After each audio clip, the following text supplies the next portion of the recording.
Hi friends, మన ఛానల్ని మొదటిసారి చూస్తున్నట్టయితే సబ్స్క్రైబ్ చేసుకోండి. ఈరోజు మన స్టోరీ వచ్చేసి ద ఫాక్స్ అండ్ ది స్టోర్క్. ఒక అడవిలో నక్క ఉండేది. అడవికి దగ్గరలో ఒక చెరువు ఉండేది. ఆ చెరువులో ఒక కొంగ నివసిస్తూ ఉండేది.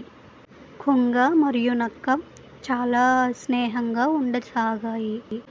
ఇంతలో ఒకరోజు నక్క కొంగను ఇంటికి రమ్మని విందు భోజనానికి ఆహ్వానించింది.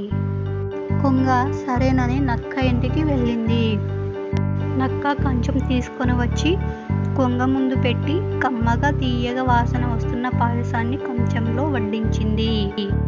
కొంగ తన పొడవైన ముక్కుతో పాయసాన్ని తినడానికి ప్రయత్నించింది. కానీ దాని పొడవైన ముక్కు ఉండడం వల్ల నోటిదాకా ఏం రావడం లేదు. ముక్కుకు ఏం చిక్కడం లేదు.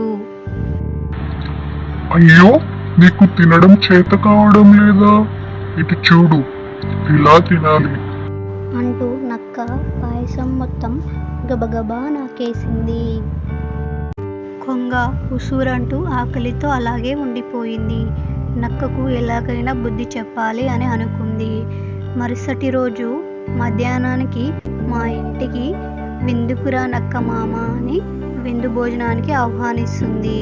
నక్క సరేనని అందంగా ముస్తాబయ్యి చెరువు దగ్గరకు వెళుతుంది. నక్కను కూర్చోబెట్టి ఒక పొడవైన జార్లో సీసాలో పాయసం ఉంచింది.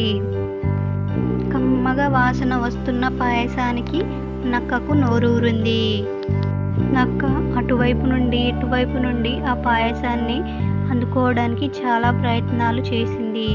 కానీ అందుకోలేకపోయింది. అయ్యో, నీకు తినటం చేత కావటం లేదా? ఇటు చూడు, ఇలా జరుపుకోవాలి అంటూ కొంగ తన పొడవైన ముక్కుతో ఒక్క క్షణంలో పాయసమంతా తాగేసింది. నేనింత ఆకలితో ఉంటే నాకు అందకుండా పాయసం మొత్తం తాగేస్తావా? నీకు ఇది న్యాయమేనా అని అడగాలనుకుంది నక్క.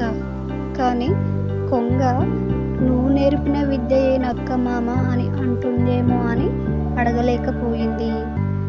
ఆకలితో ఉసూరుమంటూ తన ఇంటికి వెళ్ళిపోయింది నక్క. ఈరోజు కథలోని నీతి వచ్చేసి టిట్ ఫాట్ టాట్. మనం ఇతరులకు ఏదైనా చెడు చేయాలి అనుకుంటే అది తిరిగి మనకు కూడా వర్తిస్తుంది. ఈ స్టోరీ మీకు నచ్చినట్టయితే సబ్స్క్రైబ్ చేసుకోండి.